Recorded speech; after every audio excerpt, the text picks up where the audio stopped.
मैं Ashok Sharma, lecture RAC, Rajkiya Ramchandra Kedar Pandit college Jaipur. MR 203 unit 6 heat transfer from extended surface और fin के part 3 lecture में आज हम करेंगे जो कल हमने छोड़ा था बाउंड्री कंडीशंस पर, जो आपकी फिन्स की बाउंड्री कंडीशंस पर किस तरह से हीट डिस्ट्रीब्यूशन होता है वो आज हम करेंगे। कल हमने जनरल इक्वेशन निकाली थी रेक्टेंगुलर फिन से स्टेडी स्टेट में हीट इक्वेशन के लिए जनरल इक्वेशन। तो ये हमारी थी थीटा बराबर ये, क्योंकि second order homogeneous differential equation है तो उसका सॉल्यूशन है थीटा बराबर C1 e की power mx plus C2 e की पावर माइनस mx, और m की वैल्यू यहाँ पे अपनी ये दी हुई है एच पी के अपॉन सी। ये कल मैंने बताया आपको, ये sir H P K A C all are constant. तो ये अपना equation D square theta D X square minus M square theta बराबर 0। तो ये थीटा के अंदर theta variation, theta temperature, temperature का वेरिएशन हमको देखना है। तो उसमें ये second order homogeneous differential equation बनी, उसका सॉल्यूशन है ये।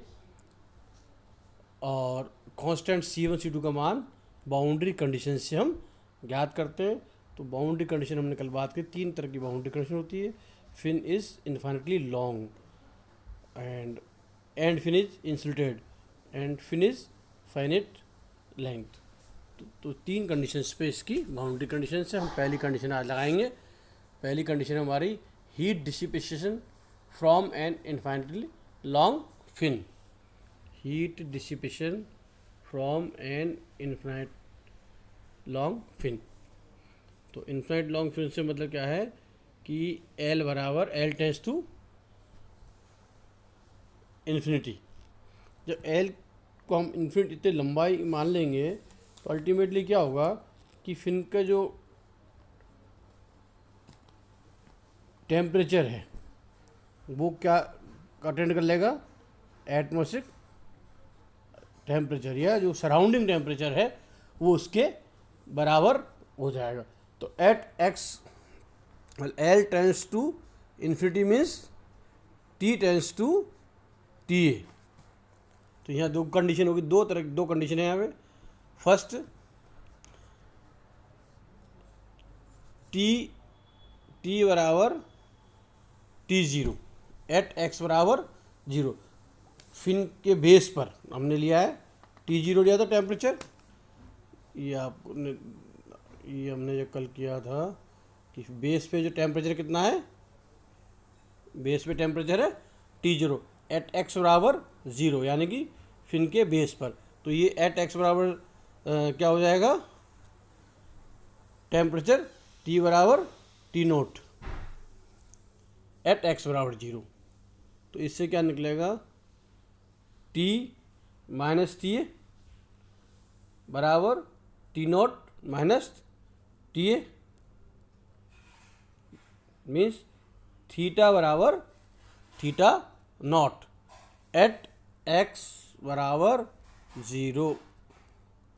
थीटा बराबर थीटा नॉट एट एक्स बराबर 0।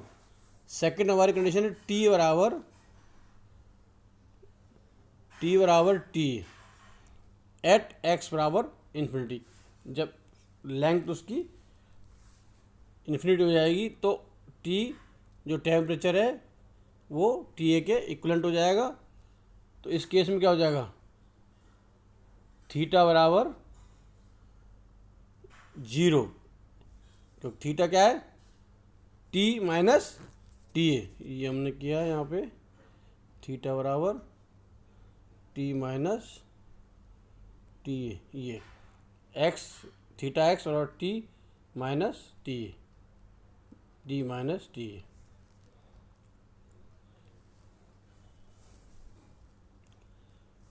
इसको थीटा लिखा ना टी माइनस टी ए को, एम स्क्वायर, इसको एम स्क्वायर, ये थीटा, दिस वन ये टी माइनस टी ए।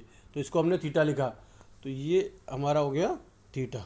तो ये कंडीशन हमारी दूसरी हो गई, एट थीटा बराबर 0 एट एक्स बराबर इन्फिनिटी। अब जनरल इक्वेशन क्या है, थीटा बराबर C1 e की power n x, C2 e की पावर एन एक्स। तो हम यहाँ पे कंडीशन डाल दें, तो पहले हम डाल देंगे थीटा बराबर थीटा नॉट एट एक्स बराबर 0। तो एक्स की वैल्यू हम 0 करेंगे तो ये हमारी हो जाएगा 1, ये 1 हो जाएगा। तो C1 प्लस C2 बराबर थीटा नॉट, इसको हमने मार्क कर दिया ए, इसको हमने मार्क कर दिया ए। अब दूसरी हमारी कंडीशन है, एट एक्स बराबर इन्फिनिटी पे थीटा बराबर 0, एक्स की इन्फिनिटी हमने रख दिया। तो ये जो e की पावर माइनस m इन्फिनिटी, ये क्या होता है, इसकी वैल्यू होती है 0। तो इसको हम 0 कर देंगे। तो अब C1 e की पावर m थीटा बराबर 0। तो ये कब पॉसिबल होगा, जब c की वैल्यू 0, C1 बराबर 0 होगा, तभी ये संभव है। ठीक है ना, क्योंकि इसकी e की पावर m इन्फिनिटी ये 0 नहीं होता। तो इसका मतलब क्या है, ये पूरी टर्म 0 है, इसका मतलब C1 0 है।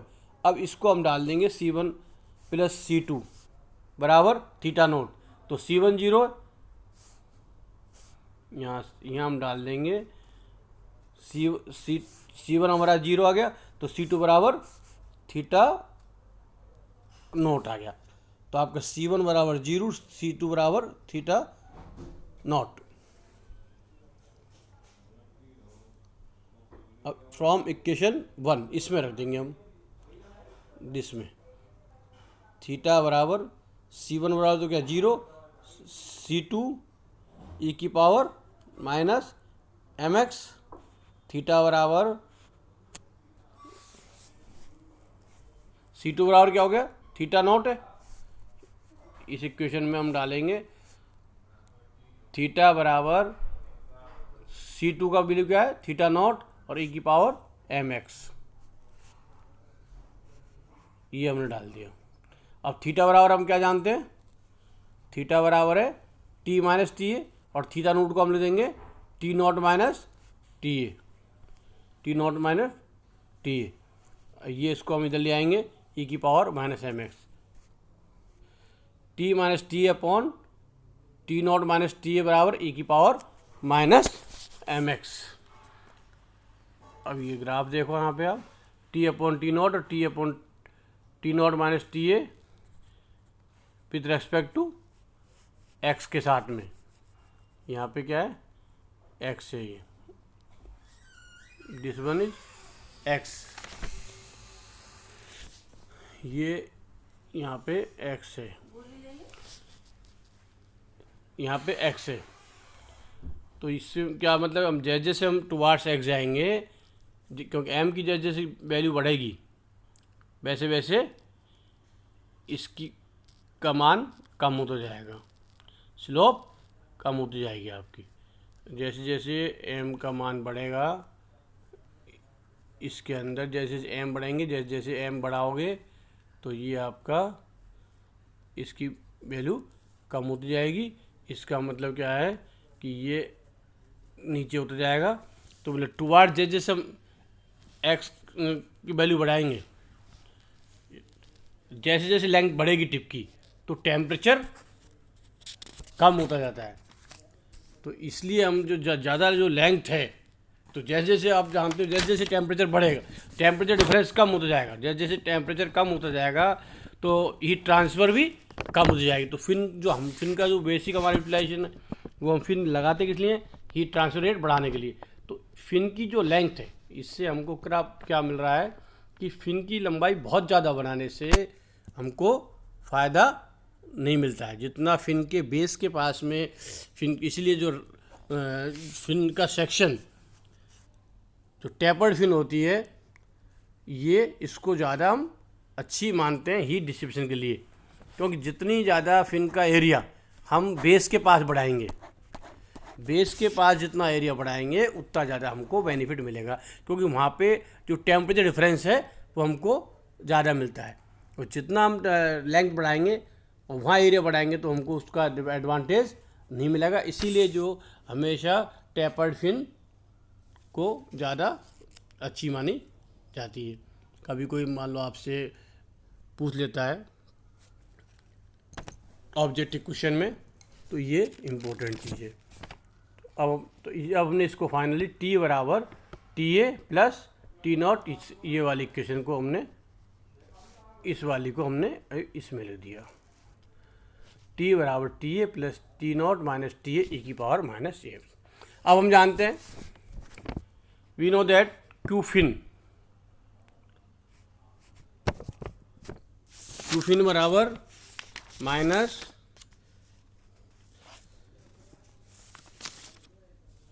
रूट सेक्शन पे हम ले रहे हैं एट एक्स बराबर 0, एट रूट सेक्शन पे हम ये ले रहे हैं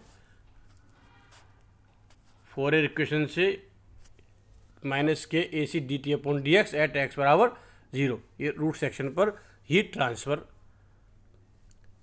और हमने जो इन्फिनिटी के लिए निकाला है टी बराबर, हमारा क्या इक्वेशन निकली थी, टी बराबर T A plus T not minus T.